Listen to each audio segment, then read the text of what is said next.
E aí galera, beleza? Como é que vocês estão? Meus amigos, ontem foi um sábado com cara de sexta-feira porque tivemos buscas e apreensões contra o senhor Sérgio Fernando Moro e também contra o Paulo Eduardo Martins, o candidato de Bolsonaro lá no Paraná que está disputando o Senado. Enfim, a gente vai comentar isso, terceiro tema do vídeo de hoje. Tem algumas coisinhas que eu quero trazer e mostrar pra vocês e comentar, beleza, teve essa busca e apreensão, a gente vai dar risada, vai mostrar, e aí, tá vendo aí, Moro, o que você fez no passado? Mas tem algumas coisas interessantes e relevantes que eu quero mostrar pra vocês que podem ter se desencadeado após esse processo. Mas vamos começar o vídeo de hoje comentando sobre Lula versus Bolsonaro, o Molusco. Agora ele não cometeu uma gafe, agora ele derrapou, né? É a nova palavra que a imprensa utilizou ao longo do dia de ontem para falar sobre mais um absurdo que o Lula disse. O Lula também que participou de um ato extremamente, eu não sei nem como descrever, vou mostrar para vocês, envolve a igreja, inclusive a igreja já se pronunciou repudiando o que aconteceu. Vocês vão ver já logo na abertura do vídeo. Vamos também falar de pesquisa, Datafolha, falar da disputa nas ruas, Lula versus Bolsonaro e mais algumas coisinhas. Depois tá ali Bonorinho rindo, porque tem muita notícia positiva sobre ele. Também algumas coisas que a imprensa tenta criar. Quarto tema, vamos falar de SG, mas a nível Brasil. Marina Silva, né, ela que aparece aí de 4 em 4 anos, é candidata a deputada, pode ser que realmente vença e tá com as ideias que eu acho que não são muito boas para o Brasil. E por fim, vamos falar de algumas notícias internacionais, mas que eu também acho que tem tudo a ver com o Brasil, principalmente se a Marina Silva e os 60 candidatos que a Folha de São Paulo tá chamando aí de bancada do clima forem eleitos. Mas vamos por partes. E vejam só, já vou abrir com isso daqui, vou dar play no áudio. Prestem atenção, quem está falando é o prefeito de Belém, que é do PSOL, ele está ao lado da Janja e com Lula. E olha isso aqui. Venha festejar o Sírio e ver a maior festa religiosa do mundo, onde evangélicos, umbandistas, candombleristas, todos participam, porque a festa é do povo, já não é mais da Igreja Católica. Já não é mais da Igreja Católica. Não é mais da Igreja Católica. Turno, venha. Venham participar do Sírio. Porque agora já virou uma festa do povo. Só faltou falar, graças a Deus, né? Já preciso lhe falar que já virou uma festa pagã quase. Quase uma festa, quase um carnaval. Não é mais da Igreja Católica.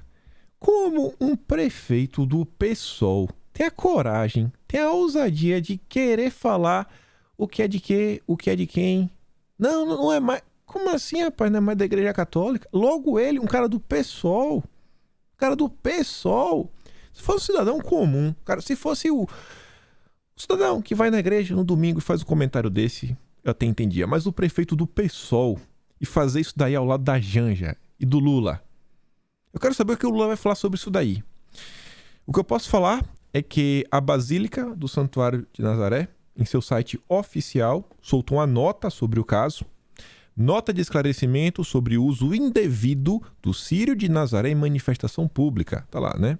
A Arquidiocese de Belém lamenta profunda e publicamente as afirmações proferidas na noite do dia 1º de setembro em Belém, em que Sua Excelência, o prefeito municipal, declarou Círio de Nazaré como não pertencente à Igreja Católica. As palavras pronunciadas pelo prefeito feriram completamente não só a comunidade católica, mas a veracidade dos fatos históricos, uma vez que, em sua edição de número 230, o Círio de Nossa Senhora de Nazaré sempre foi e sempre será da Igreja Católica Apostólica Romana.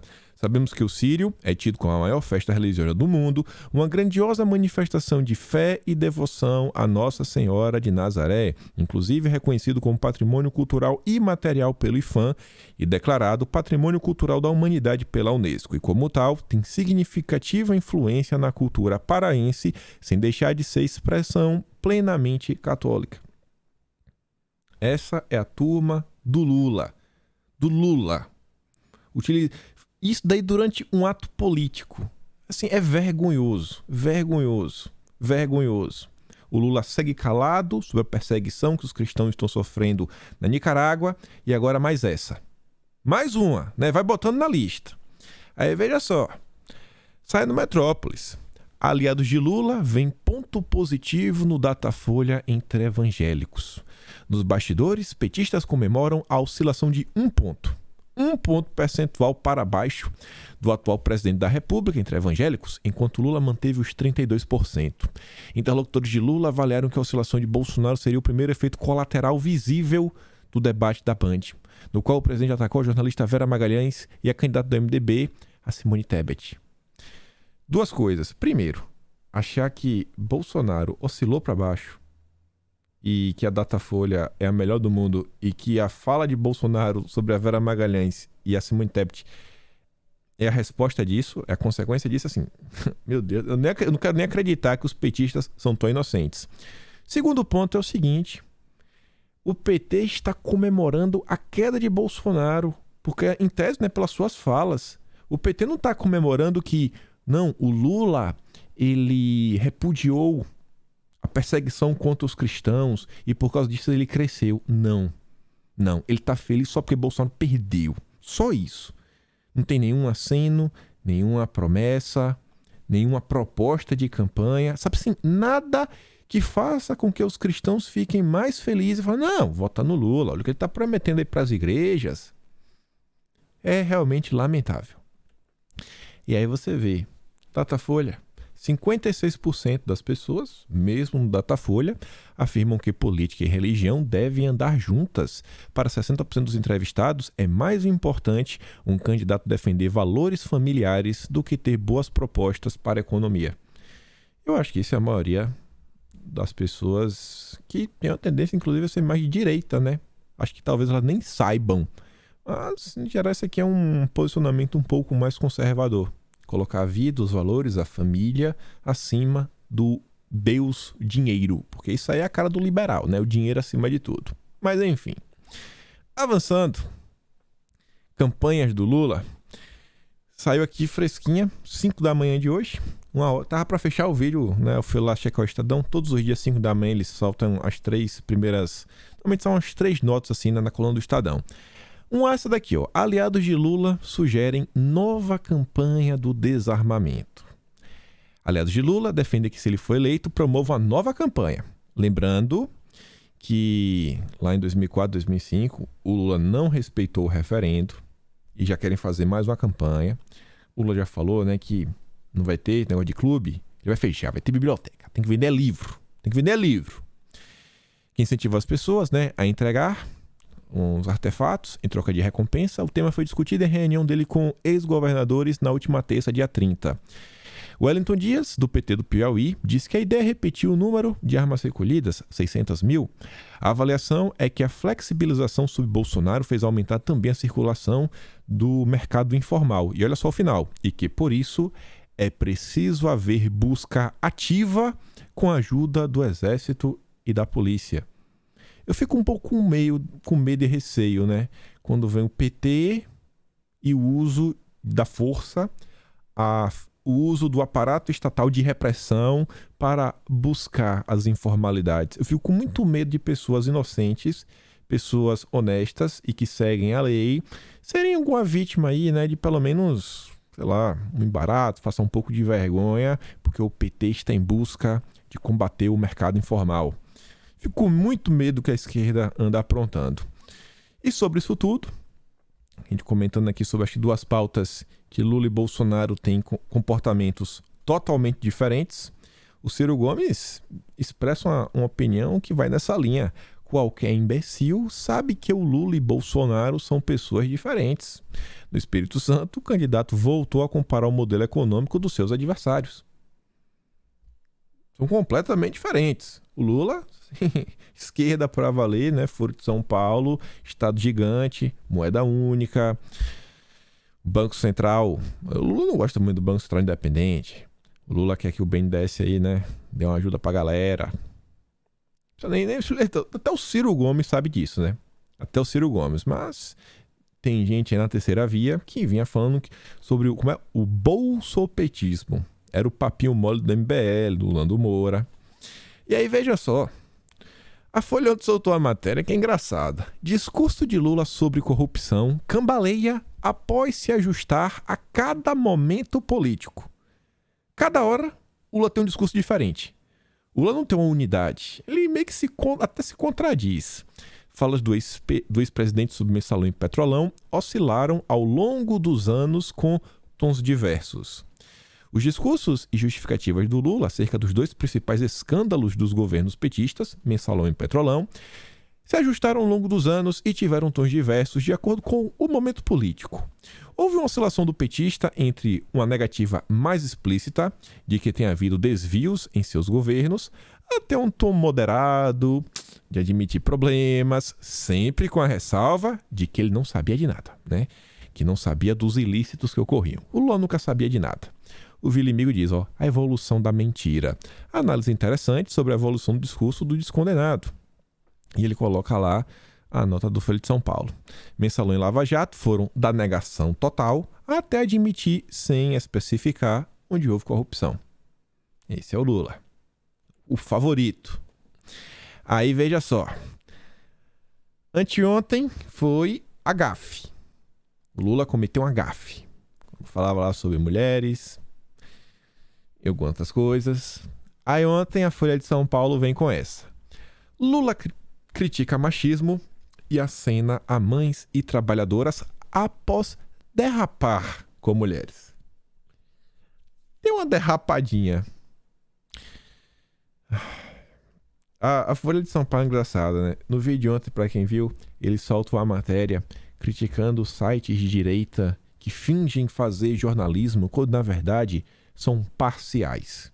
São parciais. E que os sites de direita, eles não respeitam a proporcionalidade, né? A mesma quantidade de elogios que fazem para um candidato deveria fazer para o outro. Do mesmo jeito que bate um, deveria bater no outro. Agora, a Folha de São Paulo, a única coisa que eu vejo eles fazerem é passar pano para todos os absurdos que o Lula disse. Mas não adianta, né? Fazer o quê? É a vida. Aí você vê que, eu não sei se isso daqui foi por causa do foi do derrape, não sei se isso daqui foi por causa da gafe, mas Lula marca encontro com empregadas domésticas. Acho que as coisas não estão indo muito bem, né? Sobre isso daqui, eu achei interessante, o Carlos Bolsonaro, ele postou um vídeo do Lula, do período da pandemia. O Lula aí falando sobre serviço doméstico, querendo se encontrar com as domésticas. Ele que sempre quer ajudá-las, né? Fala, tem que ter emprego bom, bons salários. Vamos ouvir o que é que o Lula realmente pensa dos nossos trabalhadores. Olha isso daqui. As pessoas que têm empregada doméstica têm que pedir para ela ficar em casa, para ela se cuidar. Tem que pedir para elas ficarem em casa, se cuidar. Mas Lula, e o pão de cada dia? E o pão de cada dia? Beleza, tem gente aí que pode ser carteira assinada. Aí fica em casa, o cara tem que pagar. E as diaristas? Que ela só recebe quando faz o serviço. E aí, Lula? Ficar em casa, Lula? Complicado, hein? Tem que pedir para ela ficar em casa e se cuidar. Sabe? Não sei como colocar a empregada doméstica como atividade essencial. A patroa que aprende a lavar prato. Não é atividade essencial, Lula. E ela vai se sustentar como, Lula? Atividade essencial, acho que é qualquer uma que as pessoas possam, né, trazer o sustento para sua casa. Pesado, viu, Lula? Pesado. Que aprenda a cozinhar, sabe? Agora você aprende a cozinhar pela televisão, agora você aprende na internet. Eu não sei se ele é casado ou não, sabe? Talvez a mulher dele não queira lavar prato, não queira varrer a casa, não queira passar um pano. Isso é uma vergonha. Talvez a mulher dele, não sei se ele é casado, mas a mulher não quer lavar prato, passar. Bom, talvez o próprio cara possa fazer isso, né? Não sabia que é algo que se restringia a mulheres. Mas tudo bem, né? É o Lula que tá falando. O que é que a gente pode discordar? Aí veja só. O mesmo Lula, com a ajuda do Igor Gadelha, solta essa pérola. Lula não pretende medir forças com Bolsonaro no 7 de setembro. Acho que o Igor Gadelha, não sei, né? Deve ter recebido um briefing da Globo, porque o Lula, ele não sai na rua. O Lula não sai na rua. Não sai.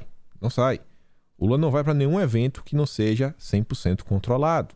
Acho que o Lula ia na rua no 7 de setembro onde a população está nas ruas, onde ele poderia ser vaiado aí por milhares, centenas de milhares de pessoas.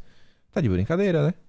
Aí tá lá, o Lula não pretende ir às ruas durante o feriado de 7 de setembro, dia que seu principal adversário das eleições deste ano convocou apoiadores para manifestações em todo o Brasil. A avaliação do entorno de Lula é de que o presidente Jair Bolsonaro e seus apoiadores devem radicalizar o discurso durante os atos. Por esse motivo, não valeria a pena medir forças com bolsonaristas nas ruas. Não, o Lula não pisa na rua. O Lula não pisa na rua. O Lula só vai em eventos controlados. Nem em sabatinas o Lula tá indo. Já desmarcou. Só deve ir agora no último debate da Globo. Porque é a Globo, né? Que tá o Lhambona é lá. Só. Medir forças. Quanto que o Lula na vida conseguiu colocar? Toda vez é motivo de piada. É foto duplicada. É árvore que desaparece. É banheiro que desaparece nas fotos. É iluminação estranha. Pelo amor de Deus. Pelo amor de Deus. E falando do dia 7, olha só isso daqui. A gente tá se aproximando, né? Hoje é dia 4. Dia 4. Cheguei aqui de novo. Faltando aí 3 dias. E a imprensa já tá começando a se movimentar. Tá começando a colocar alguns nomes. E às vezes, né, algumas matérias da imprensa sai como essas coisas, né? Às vezes algum jornalista, às vezes quer até transformar algumas pessoas em alvo. E saíram várias matérias nas últimas horas. E eu quero mostrar para vocês algumas coisinhas e fazer um comentário, alguns alertas. Começar por aqui, a Folha de São Paulo. Redes sociais de Bolsonaro devem reproduzir clima festivo no 7 de setembro. Essa aqui é a mais de boa de todas. A ideia é produzir sensação de bem-estar e se contrapor à estratégia de Lula. A ordem do núcleo de redes sociais da campanha do presidente é estimular um clima de festa para o dia 7. Mas eu acho que isso é o que Bolsonaro quer. É uma festa, é a comemoração dos 200 anos da independência do Brasil. É festa. Apesar da tônica mais agressiva usada na campanha digital e das falas de cunho golpista do próprio presidente, esses auxiliares esperam que a data comemorativa seja usada para criar um clima de bem-estar e se contrapor à estratégia petista. Gente, quando é que Bolsonaro fica aí com fala golpista, etc? É o tempo todo essa narrativa maluca. Perceba até como essa história do golpe, ela saiu um pouco, né, agora da TV, falando mais de campanha, de pesquisa, porque meio que ninguém tá acreditando no golpe, né? Tá chegando o dia 7 e ninguém tá botando muita fé no golpe. Mas ainda assim vai sair notas, 7 de setembro golpista, atos antidemocráticos, e o que vocês já estão cansados de saber. Só que aí a coisa começa a subir o tom na imprensa. A mesma Folha de São Paulo solta essa nota. 7 de setembro bolsonarista na Paulista terá grupos antidemocráticos e intervencionistas, né? Aqui agora a imprensa está ligando um alerta. Ela está colocando quase que um alvo em algumas pessoas, até porque eles citam nomes. O 7 de setembro, na Avenida Paulista, terá ampla participação de movimentos de caráter antidemocrático. Já reservaram lugares para seus caminhões grupos como QG Rural, que já foi investigado por pregar violência armada, Damas de Aço, abertamente intervencionista. Aí eu fui na matéria, né, para ver, assim, que ele diz o seguinte. Olha o primeiro parágrafo. Terá ampla participação de movimentos de caráter democrático. Eu falei, pô, ao longo da matéria, o Zanini, isso aqui saiu no painel, deve soltar vários nomes. Tem 2, né? Ampla. Aí depois ele fala. Também solicitaram espaço grupos monarquistas, de defensores do agronegócio e de praças das PMs estaduais, entre outros. No total serão 13 casos de som, um recorde para eventos do tipo. Tá, e a ampla participação é de quem mesmo? Essa é a matéria. Ampla participação. Mas beleza. É porque é ampla. Movimentos, né? Ele tá, realmente é no plural, porque ele está citando em tese 2. Em tese ele cita 2 movimentos. Não vou falar da Damas de Aço. Intervencionista, eu sou contra essa ideia. Agora você percebe aqui que esse QG Rural tem um hiperlink, né? Tem um link embaixo, você pode clicar e você é redirecionado para outra matéria. E aqui ele está falando que prega violência, isso, aquilo, outro. Esse QG Rural, ele só aparece citado nessa matéria, onde falava que teve lá uma operação, né, em uma casa, que estaria ligado na época aos 300, etc. E a matéria é essa daqui, ó, é de 21 de junho de 2020. Polícia faz busca em chácara de apoio a grupo bolsonarista em Brasília.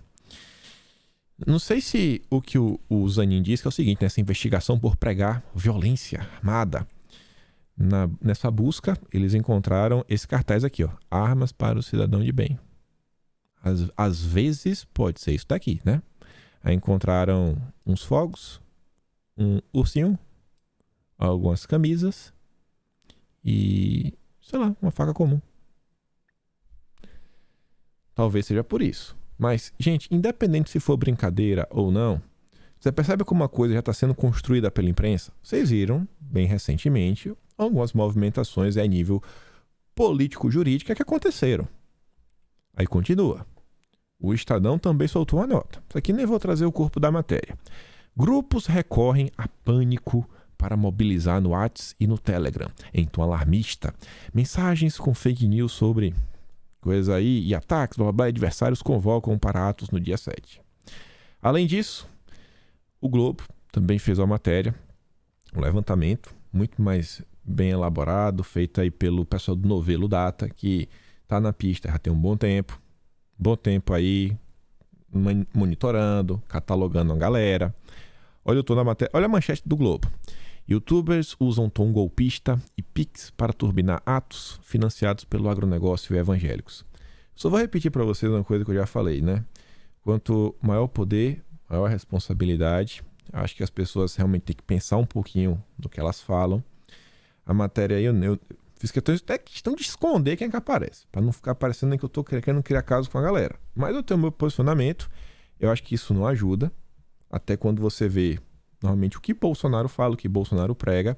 Aí a matéria cita, por exemplo, a galera falando assim, se tal coisa acontecer, vai ter uma ruptura definitiva. Cara, para! Quem disse que vai acontecer isso e aquilo outro?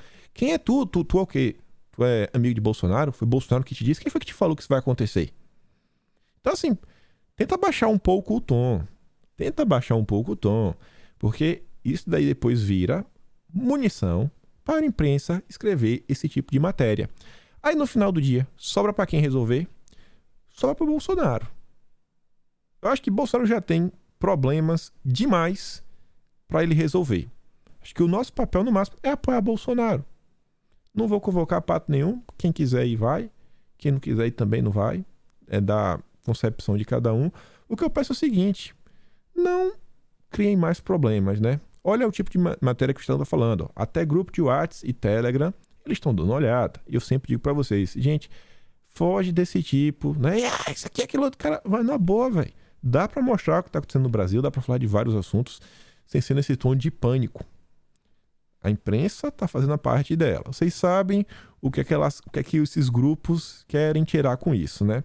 Tentar derrubar Bolsonaro, criar mais problemas para ele aí no pós-dia 7. É só para descontrair um pouco, né? Ontem no Rock in Rio teve o show do Iron Maiden e o Bruce Dickinson tava lá, né? Segurando uma bandeira do Brasil. O Paulo Eduardo Martins, que foi vítima das buscas em apreensão, até pergunta: o Randolph já denunciou o Bruce Dickinson, né? O tribunal, fazendo propaganda para Bolsonaro. Só para dar risada, né? A cara do Randolph isso daí. Mas tudo bem. Vamos avançar aqui. Vamos trazer algumas notícias positivas. Mas antes das notícias positivas, eu não entendi isso daqui. Um rapaz chamado Rodrigo Zeidan, ele fez uma postagem ontem de uma matéria que ele escreveu no início do ano. E aí eu pensava que, assim, no mínimo, se ele tivesse alguns neurônios, ele deveria, sei lá, do ar essa matéria, né? E não ficar passando vergonha. A matéria é intitulada A Pior Equipe Econômica da História. Os danos da administração de Paulo Guedes, Saxida e outros vão durar décadas. Pior da história. Aí diz, né, que Rony Dio nos ajude. Tá certo. A matéria, vocês vão entender por que eu tô falando isso daí, tem esse parágrafo sensacional. O PIB brasileiro deve crescer somente 0,5% esse ano. A última atualização aí, né? A última revisão do BOFA, Bank of America, colocou em 3,25. Mais do que 6 vezes. 6,5 vezes a previsão do Rodriguinho. No meio de um boom de commodities e explosão de crescimento mundial, os países ricos devem crescer 3,5% e os países em desenvolvimento 5%. América Latina, 3%. Aqui abaixo é uma tabela que a fonte dela é OCDE e a Bloomberg, do jeito que o Rodriguinho gosta. PIB 2022, Brasil, Comunas, países do G7, primeiro semestre anualizado. Brasil, 4,7%. Canadá, 3,9%. Itália, 2,2%. Alemanha, 1,6%. Reino Unido, 1,4%. Japão, 1%. França, 0,6%. Estados Unidos e os Comunas, PIB negativo. Já ele dizia, né, que os países ricos deveriam ser 3,5%. O único país meio rico que passou de 3,5% foi o Canadá. Nenhum outro. Ele errou tudo. Ele errou tudo. Tudo. E ele repostou a matéria ontem. Essa é a galera que escreve para a Folha de São Paulo. E o melhor é assim, ele pelo menos não esconde, né? Professor da New York University de Xangai. Olha o país. Olha o país. País vermelhinho, rapaz. É aquela galera, né? Agentes de desinformação. Agitadores. Quanto pior, melhor. Mas não adianta, né? Tem a do Zap para desmentir essa galera. Eu até comentei para esse rapaz o seguinte, né? Mais um ataque comuna. Espero que esteja valendo se sujeitar a isso. Teve muito mais curtidas que o post dele. Eu não sei até quantos posts finalmente teve. Tava com uns 500 curtidas no máximo. Ele me bloqueou. Acho que eu não fui ofensivo nem nada, né? Mas, enfim. E eu falei que tinha uma notícia boa para trazer. Enquanto a turma da Folha de São Paulo prega um cataclisma, prega um pandemônio acontecendo no Brasil, qual é a realidade dos fatos? Taxa de investimento de 18,7% no segundo trimestre supera a média de 16% dos últimos 5 anos. Investimentos produtivos, medidos pela formação brutal de capital fixo, avançaram 4,8% no período. E não teve mas no título da matéria. Quanta despiora, diz o Constantino. Aí vem outra. Preço da gasolina acumula queda de 30% e olha o melhor. Desde cortes de impostos. E não tem mais. Combustível ficou 1,5% mais barato nos postos nessa semana e chegou a menor valor desde novembro de 2020. Não tem mais. E a Folha de São Paulo dessa vez teve até um pouco de hombridade e honestidade de destacar que é desde o corte de imposto. O preço do barril de petróleo caiu. É uma commodity, também vai acompanhar. Assim como do jeito que sobe, o preço sobe, quando cai, também cai. Só que, além da queda do petróleo, teve a redução do ICMS, que foi a principal responsável pela queda, que é uma queda vertiginosa nos preços. Quem poderia imaginar, né? E graças a Bolsonaro. PT não estava muito contente. O PT não estava muito contente. Mesmo que a gasolina esteja baixando, tem uma coisa que sempre foi discutida no Brasil. O subaproveitamento, né, do modal ferroviário. Pô, Brasil, dimensões continentais, um terreno propício, a gente tem ferrovias, etc. E cadê? E essa história vem de anos e anos e anos, e assim, e milhares de anos não, né? Mas décadas e décadas. O transporte ferroviário deixado de lado. E o governo Bolsonaro voltou com tudo. Ele posta isso aqui, ó. Ceará. Os reflexos positivos da transposição do Rio São Francisco chegam aos olhos de todos, assim como os avanços da ferrovia transnordestina.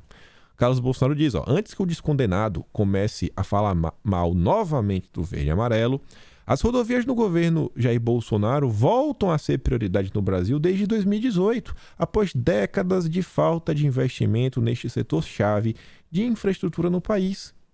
Aí você tem um problema de petróleo, uma crise de petróleo internacional, nada, você tem um transporte ferroviário.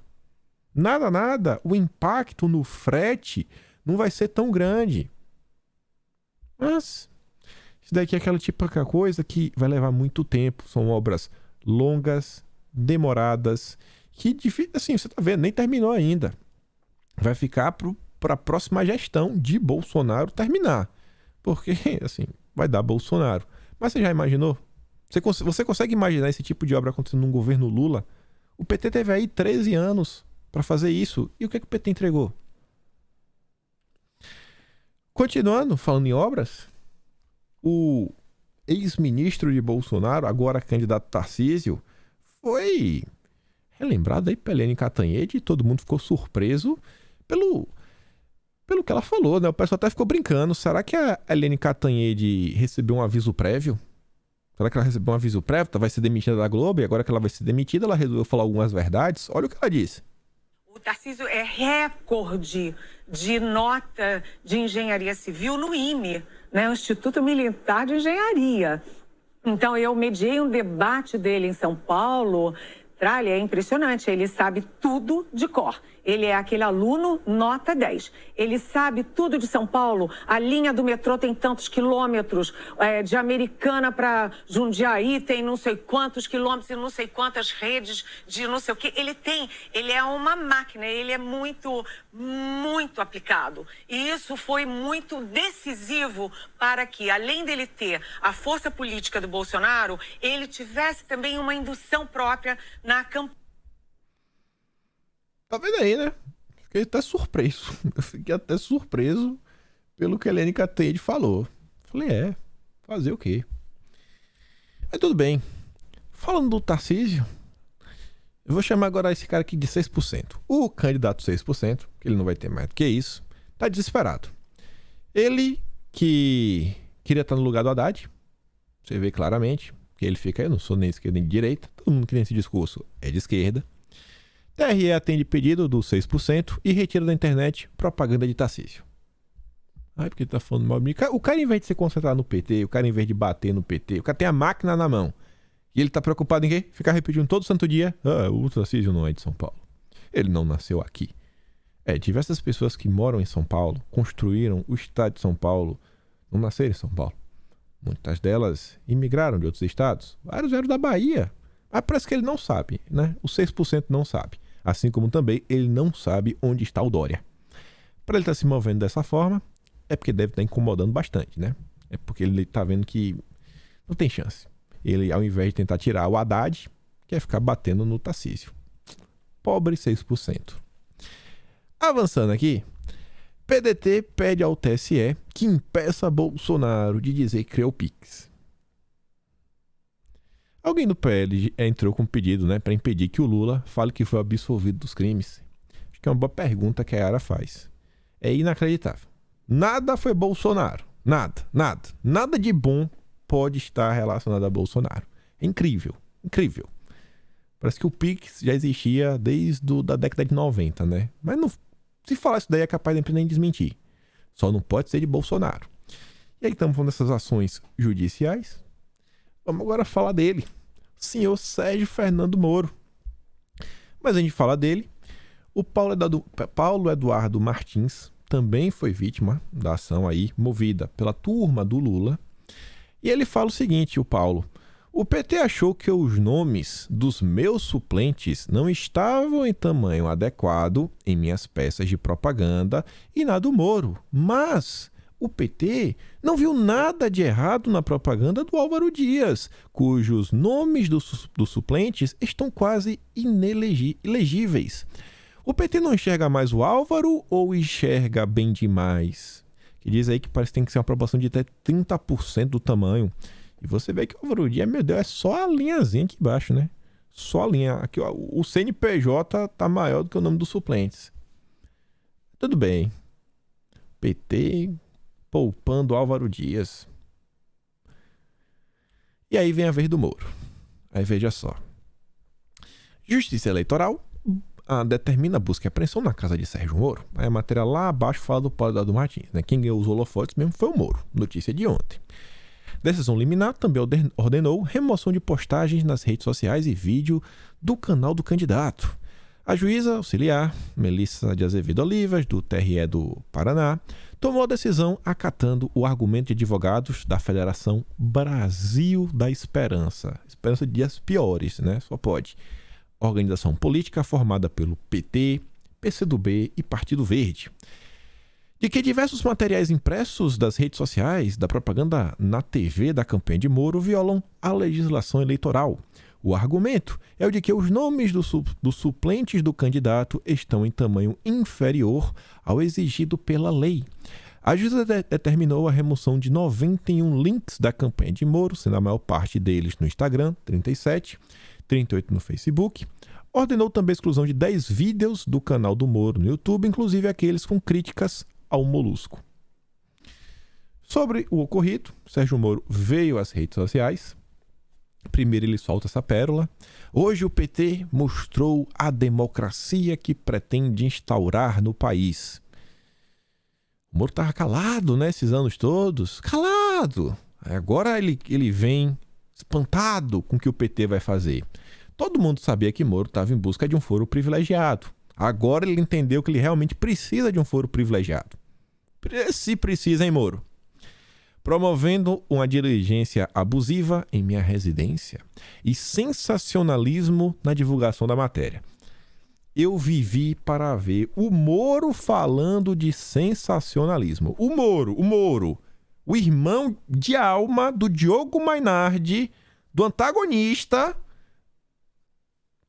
com toda a cobertura que a Globo deu para esse cara tá falando de sensacionalismo. O cara que saiu do governo fazendo comitiva na imprensa, falando os maiores absurdos, vazando para a imprensa, e que quando sai as notas do antagonista no dia antes, até a Bolsa de Valores oscilou, e esse cara tá falando de sensacionalismo.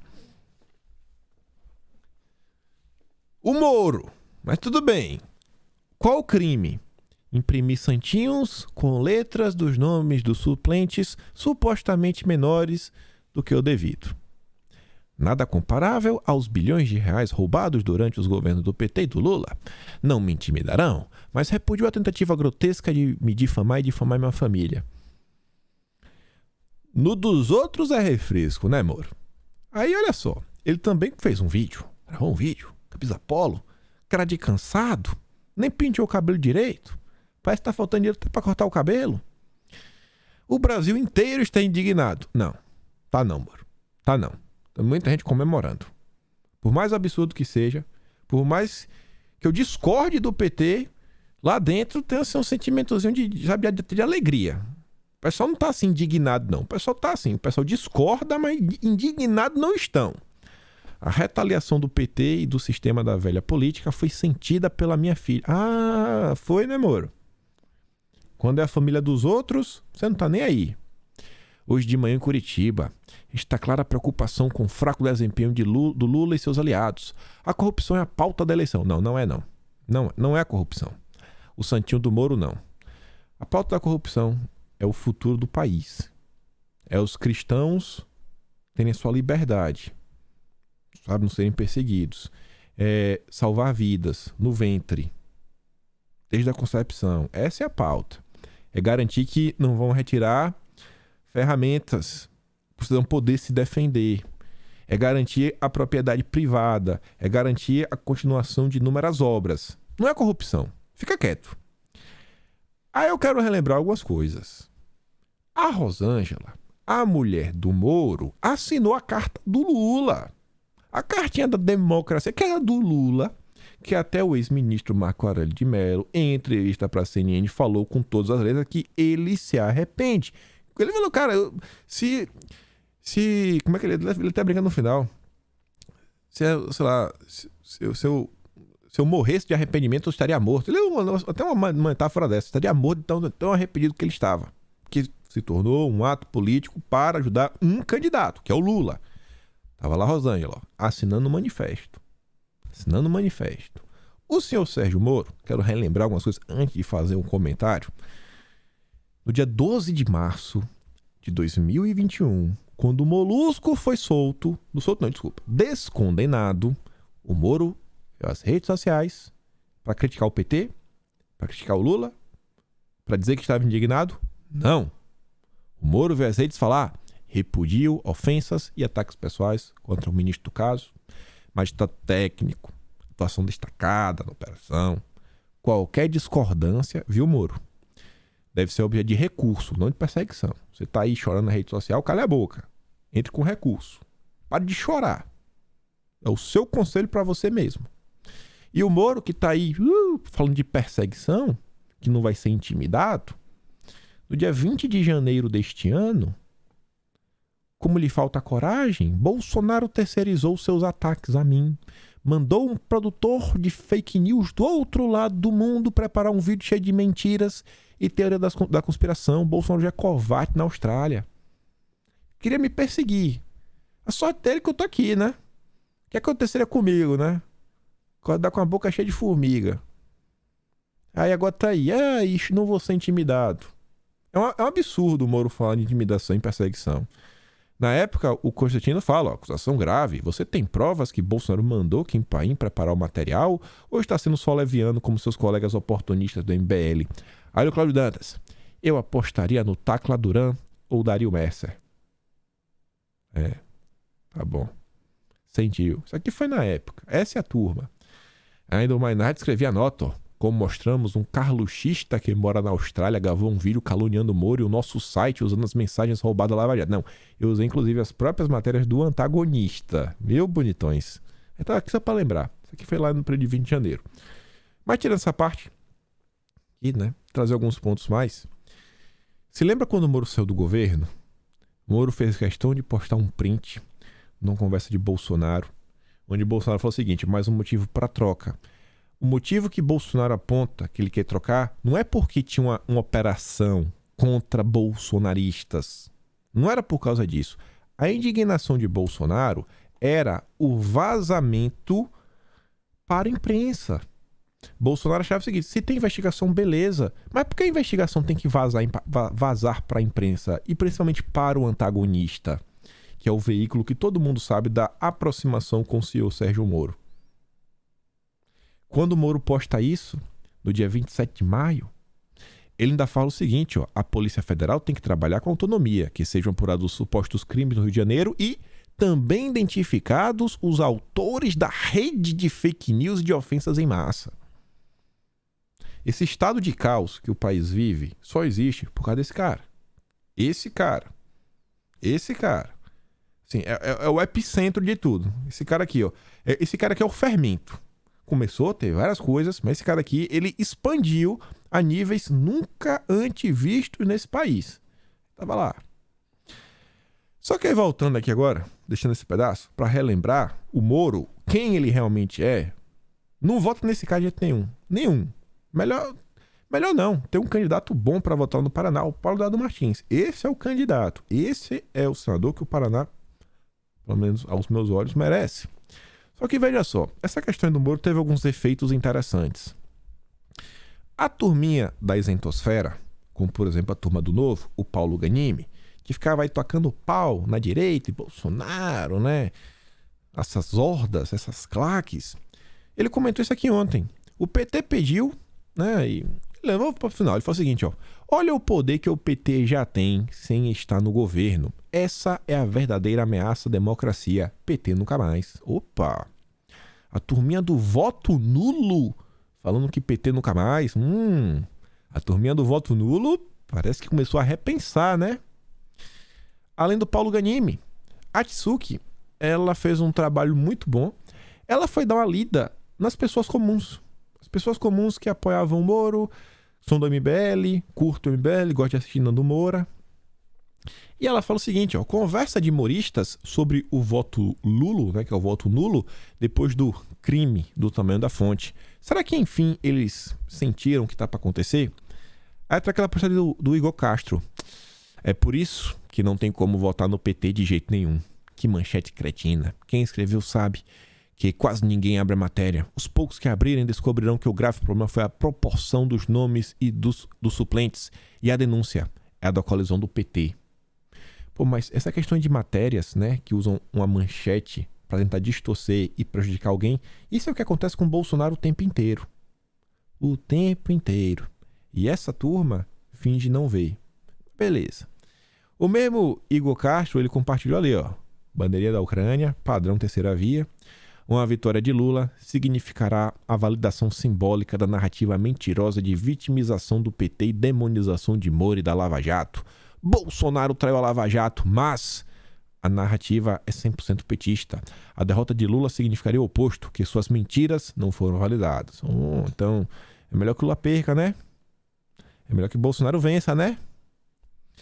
Hoje o PT está conseguindo me convencer a desistir do voto nulo. Ah, rapaz.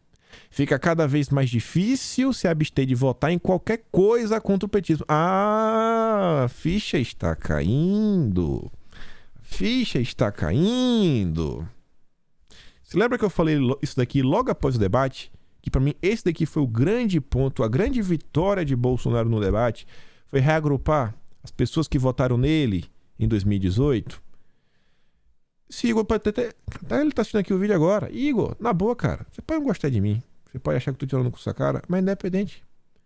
Deixa assim, nesse momento, a raiva de lado. Pensa de forma racional. Você tá certo, cara.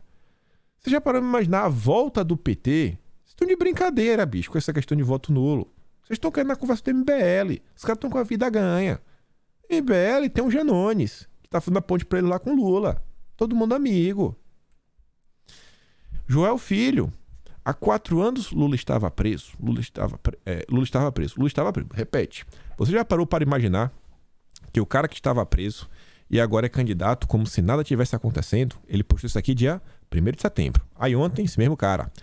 Apesar do PT comemorar a busca e apreensão contra o Moro, acho que Bolsonaro é que vai desfrutar de vantagens políticas do fato. Por quê? A tese bolsonarista de que Bolso é o único que pode evitar o PT se vingar contra a Lava Jato e contra a direita fica fortalecida. Aí você vê aqui, ó. Carlos Navarro. Não tem essa de protestar votando nulo. Eu enterro o Lula de vez e me livro do Bolsonaro depois. Chance zero de segundo turno se repetir em 2026. Na urna se faz política. Esquece o voto nulo, rapaz. Aí o Vinícius fala, também penso assim. Se Lula perder agora, pode ser o começo do fim do PT. Em 26, ele estaria com mais de 80 anos e depois de uma derrota, possivelmente não concorreria, né? Ao mesmo tempo, Bolsonaro não poderia concorrer. Estaremos livres de ambos. Olha só, rapaz. É isso aí, bicho. Leva Bolsonaro agora, 2026, é um candidato novo. Lula não vai concorrer, Bolsonaro não pode. Aí vem outro. Rapaz, digo mesmo, com essa de hoje, tenho que repensar muito. A turma que tava aí, voto nulo, MBL. Entenderam, a ficha caiu.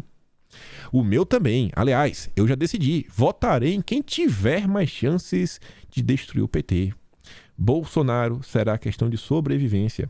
Entenderam? A ficha tá caindo. A ficha tá caindo. E, gente, a Tsuko pegou o comentário aqui de pessoas diversas. Eu tenho certeza que ela saiu pensando. Imagina a quantidade de pessoas que não estão nas redes sociais. O Moro falou que vai usar o que aconteceu com ele e vai fazer propaganda. Isso aí vai rodar. As pessoas vão falar, pô, peraí, o que tá acontecendo? Peraí, eu vou ter que ir votar. Eu vou ter que ir votar. Nossa análise estava certa. Ainda tem aqui, ó. Mas tem mais. Foram várias pessoas. Eu já penso em votar em Bolsonaro no primeiro turno mesmo. Depois dessa bagunça e apreensão é absurdo. Eu fico imaginando o que vai acontecer se o PT voltar. Pronto. O cara já tá precisando botar o Bolsonaro até no primeiro turno. Até no primeiro turno. Depois de hoje, se o segundo turno for entre Lula e Bolsonaro, está mais difícil o meu voto ser nulo. Parabéns, Joel. Bolsonaro não é perfeito, passa longe disso, mas nós sabemos o que o Lula é. Quem o Lula é. Eu também acho, Lula nunca mais. Concordo, ia anular. Agora vou reavaliar meu voto. A ficha está caindo. Eu nem ia, já estou cansado de blá blá blá, ia pagar a taxa feliz. O PT mudou esse estado de feliz. Quem agradece por minha decisão é o Bolsonaro. Infelizmente, se for para destruir o Brasil, que se lasque. Não dá para eleger um ex-presidiário para comandar o nosso futuro. Texto meio confuso, né? Mas você vê, a maior parte aí, ó. Hashtag siga firme Moro. Então eu acho que dá pra gente falar, né? Que Bolsonaro, ele tá cada vez mais forte nas eleições. Né? Vários eventos aí que estão acontecendo, estão fazendo isso acontecer.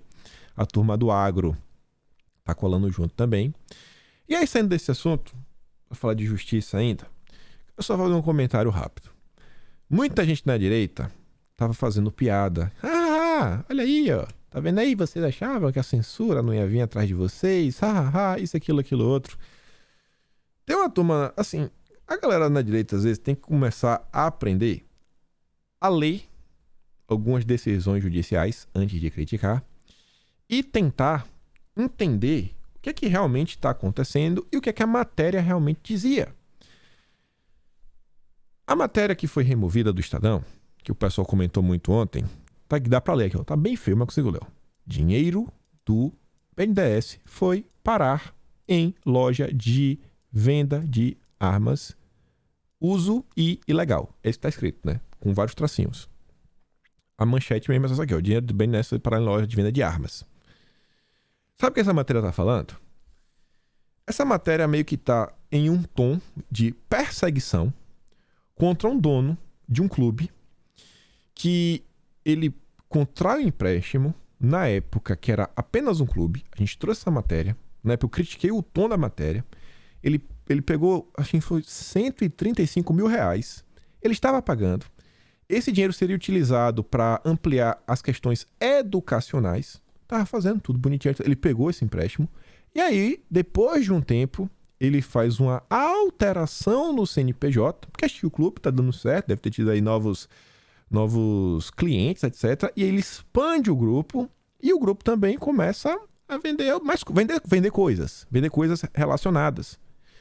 Então, assim, você tá fazendo uma matéria bem complicada. Você tá colocando o dedo na cara de alguém. Às vezes, a matéria não foi até o fim da história para entender o que realmente aconteceu. E tu tentando criminalizar o empresário. E criminalizar uma pauta que eu acho que a maior parte de vocês concorda. Então, se questiona às vezes se isso daqui é censura ou se isso daqui era uma matéria difamatória, isso daqui podia ser injúria ou até conteúdo falso. Então, pare e respira um pouquinho. Tá? Turma da direita, tá vendo aí? A censura não chega até vocês. Gente, para e pensa. Existem alguns conteúdos, às vezes até da direita mesmo, que são mentiras. E podem prejudicar pessoas. Podem complicá-las, inclusive, juridicamente, judicialmente. Foi o que aconteceu aqui. Dá uma lida. Dá uma pesquisada na próxima vez. Mas beleza. Vamos que vamos. Falando em eleição, tema extremamente sério. Extremamente sério. Tô batendo nessa tecla tem bastante tempo. Marina Silva, candidata. Falei pra vocês na introdução do vídeo. Ela virou notícia aqui na Folha de São Paulo. Não é a primeira vez que a gente tá falando sobre isso. Isso daqui, até fiz brincadeira, né, do alvará do clima. Quando a gente comentou a primeira vez, saiu uma matéria no Estadão, falando que a Marina Silva, né, ela propôs isso daqui, propôs incluir pro Lula tentar colocar dentro do programa de governo dele, que é o seguinte: a Marina quer a criação de uma agência, mais uma agência reguladora, para monitorar a emissão de gases, né, no efeito estufa. Candidata a deputada federal em São Paulo, a Marina Silva da Rede apresenta como uma de suas principais bandeiras de campanha a criação de uma agência estatal para monitorar metas de redução de emissão de gases causadores do efeito estufa. Isso já é estranho, só que fica pior. O modelo para essa instância, afirma ela, seria a Autoridade Nacional de Segurança Nuclear, criada no ano passado pelo Congresso, que é responsável por acompanhar todas as questões relativas à área da concessão de licenças para projetos à destinação de resíduos tóxicos. Olha isso daqui. A Marina está pegando uma agência que lida inclusive com resíduos tóxicos para lidar com isso daí. Quanto tempo será que vai levar para começar um monitoramento? Depois do monitoramento, começar a ter um levantamento de dados virarem relatórios virarem motivo de discussão em fóruns, discussões em fóruns virarem motivo de matérias na imprensa, junto com o que está acontecendo no planeta, para começar a tratar essas emissões como algo tóxico. E você sabe que algo tóxico danifica a vida como um todo. Ou seja, você está basicamente atentando contra a saúde das pessoas. Quanto tempo você vai levar? Não sei. No ritmo que as coisas estão indo. Mas começa aqui. Começa com a agência. E vai escalando. Você acha que isso aqui é maluquice? Você acha que isso aqui não tem chance de acontecer com o que você está vendo acontecendo ao redor do planeta? Existe uma agência socioambiental. Ele ainda coloca o aspecto social, né? ESG na veia. Perdida que precisa ser priorizada pelo próximo governo. A dramaticidade da questão climática nesse momento é ainda maior do que o período que eu fui ministra. Olha o pânico. Diz a Marina que ocupou a pasta entre 2003 e 2009 para viabilizar a aprovação da agência e outros projetos relacionados à transição energética. Defensores desta pauta apostam suas fichas na eleição de uma bancada do clima. Aí a mesma Folha de São Paulo solta uma nota. Essa matéria aqui ainda fala do cara do INSPER, que é um físico que fazia parte do governo do Bolsonaro, foi removido. E esse cara do INSPER, ele reaparece nessa matéria, que foi publicada 2 horas depois. Pesquisadores e cientistas terão cerca de 60 candidatos ao legislativo. Acadêmicos buscam criar uma bancada do conhecimento para discutir políticas públicas. Imagine como essas pessoas serão tratadas pela mídia. Imagine como essas pessoas serão tratadas. Você já vê o tratamento diferenciado que Randolfo Rodrigues recebe, que Renan Calheiros recebe, que vários outros recebem. Imagina os cientistas. Não vai ser chamado de deputado, vai ser chamado de cientista. O cientista está falando isso daí, olha só, os deputados tendo contra o cientista. Mas ele é cientista. Vocês viram como a palavra ciência foi utilizada durante a pandemia para provar várias e várias coisas. Cerca de 60 pesquisadores, cientistas, reitores e professores disputam a eleição para cargos na Câmara dos Deputados e Assembleias Legislativas. A ideia é criar uma espécie de bancada do conhecimento na próxima legislatura. Olha o que está vindo aí. Olha o que está vindo. A Marina tentando aumentar os poderes de agências reguladoras. A gente está falando que tem mais de 6 meses. Regulamentação e soberania serão os temas centrais que os deputados eleitos agora em outubro irão discutir pelos próximos 4 anos. E aí, veja só. Um exemplo perfeito para tudo que a Marina está falando. Ontem eu estava falando no Twitter e eu me deparei com a notícia. Eu vi esse negócio aqui, esse termostato da Neste. A matéria é o seguinte, que no Colorado, a concessionária de energia do Colorado, ela travou o termostato de 22 residências. Ia ter um valor fixo lá. Travou. Você não conseguia colocar sua casa para ficar mais quente, mas via travado. Não pode. Não vai. Não vai, travou. Imagina a concessionária de energia do teu estado, lá na Bairacoelba. A menina Coelba fala, travou. Tu fala assim, meu Deus, e agora? Não. É emergência climática. Essa crise energética é o resultado direto do fanatismo do BD e dos democratas pela energia verde. A solução está bem à nossa porta, liberar a energia americana. E veja só. Quando eu vi essa notícia, eu lembrei na hora de uma coisa. A notícia, assim, na questão de tecnologia, eu sempre gostei de acompanhar. Antes de sair do Brasil, eu lembro que eu estava no Brasil, eu li essa notícia, que o Google comprava a empresa de automação por 3 bilhões de dólares. Na hora que eu vi essa notícia, eu pesquisei. Eu falei, ainda mandei comigo meu brincando no Telegram. Eu falei, tá vendo? Minha memória não me abandona. Na época eu me perguntava, bicho, pagar 3 bilhões numa empresa que um dos principais produtos é um termostato, é um termômetro inteligente. 3 bilhões. Agora você tá vendo, né? Olha como um termômetro inteligente pode te dar poder. E aí, veja só. Entrando na matéria da Fox Business. A Excel Energy, uma empresa de serviços públicos com sede em Minneapolis, Minnesota, confirmou que 22 mil clientes na área do Denver, Colorado, que se inscreveram no programa de recompensa, foram bloqueados em seus termostatos. Abre aspas. Normalmente, quando vemos uma mensagem como essa, podemos substituí-la, disse o Talarico. Até achei engraçado o nome desse cara, o sobrenome. A matéria é maior do que esses 5 parágrafos. Neste caso, não estávamos. Então, nosso termostato estava travado em 78 e 79. Em comunicado, a Excel Energy destacou que os clientes faziam parte do programa de recompensas, que lhes davam desconto na conta de energia em troca da permissão para dar à empresa algum controle sobre os seus termostatos inteligentes. Será que valeu a pena? Um descontinho na conta de energia para sua liberdade de ir embora. A emergência energética foi amplamente criticada pelos conservadores nas mídias sociais. Um humorista, o Tim Young, falou o seguinte, caso você esteja se perguntando o que vai acontecer se tivermos todas as moedas digitais e os veículos elétricos? Será que o governo iria controlar? E aí, olha só. Notícia do Yahoo. Yahoo, viu? Quem tá falando é o Yahoo. Nova lei instalará interruptores em todos os carros novos. De acordo com um artigo escrito pelo ex-deputado dos Estados Unidos, Bob Barr, escondido no projeto de infraestrutura recentemente aprovado, um famoso Jabuti, o mesmo que eu avisei antes afetaria negativamente os motoristas em todo o país se fosse aprovado. É uma medida para instalar interruptores de desligamento de veículos em todos os carros novos, caminhão e SUV vendidos nesse país. Acho que isso aqui seria a partir de 2025. Pensa o seguinte, você pode colocar GPS no carro. Você achar, se alguém roubar teu carro, tu vai lá e acha. Aqui é uma espécie de interruptor. O cara roubou teu carro, tu aperta no botão, o carro não liga.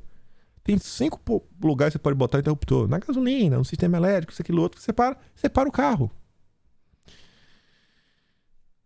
Do mesmo jeito ali do termostato, tu já pensou? Tu já pensou tua cota de carbono tá estourada? Tu já pensou tua cota de carbono tá estourada? Tu liga teu carro não liga porque tu estourou tua cota de carbono? E tu não tem dinheiro pra comprar? Carbono aí no mercado verde? O carbono certificado, né? Certificado, tem que ter o selinho. Tem que ter o selinho. Você trabalha, o aplicativo você compensa.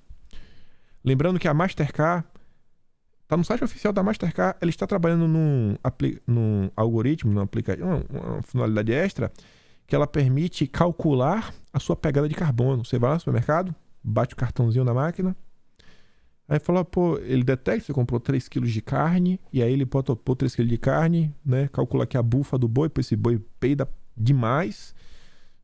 Você estourou sua cota, hein, de carbono no meio, tem que compensar. Tá vendo o que tá rolando? Tá vendo o que a Marina Silva tá trazendo? Tá vendo a bancada que vem surgindo? Os temas já estão sendo importados para o Brasil. E ainda tem outra. Porque a Califórnia quer dar aos residentes $1.000 para não ter um carro. Desde ter um carro, também $1.000. Ali começou, né? É só incentivo.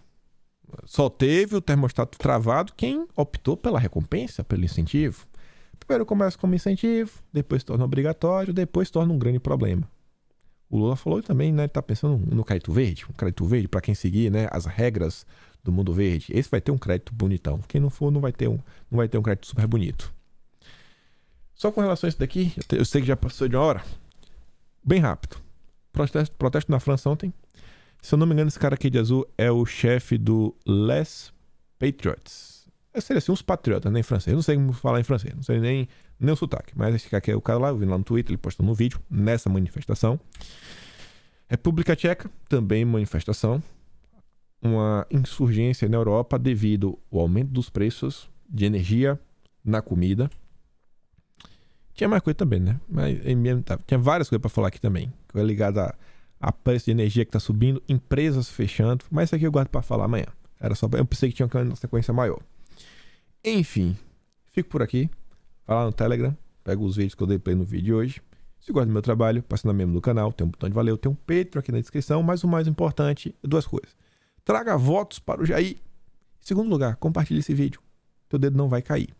Te vejo amanhã. Aquele grande beijo e abraço, tamo juntos. Fui, meus amigos.